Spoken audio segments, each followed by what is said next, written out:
So Matt, just a question to you in terms of the opportunities that you think COVID has now opened up for us in the climate change space. Thanks, Janelle. Businesses are by nature caught in this perpetual motion, as we all are as workers, right? And COVID actually has been the first time, at least, in my working life, that we've taken a hard stop. We've been made to take a hard stop, reconsider what's appropriate in our lives, in our working lives, in our home lives, and adjust appropriately. It's done that especially in relation to climate change. So, and I probably should mention, of course, that climate change, whilst it is a massive change, and if we get things entirely wrong, the risks are profound. With any change, opportunity exists.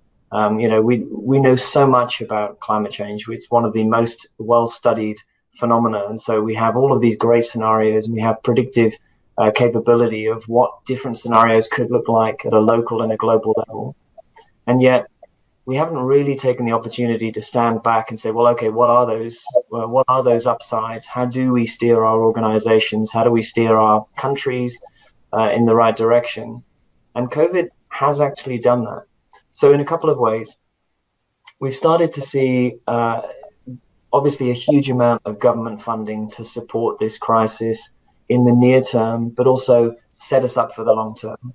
The European Commission's a great example. They are tying around 750 billion euros worth of investment right now to green outcomes.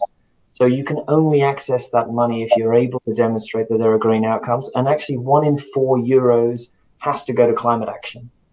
So their stimulus packages are trying to drive the European Union towards a low carbon net zero future because they see long-term economic advantage in it. And it's not just, governments and related institutions. Institutional investors globally are also telling us that they care about this. So we had our survey results from our EY Global Institutional Investor Survey just a week ago. And that was during the COVID crisis when we went out and surveyed, nearly 300 institutional investors globally.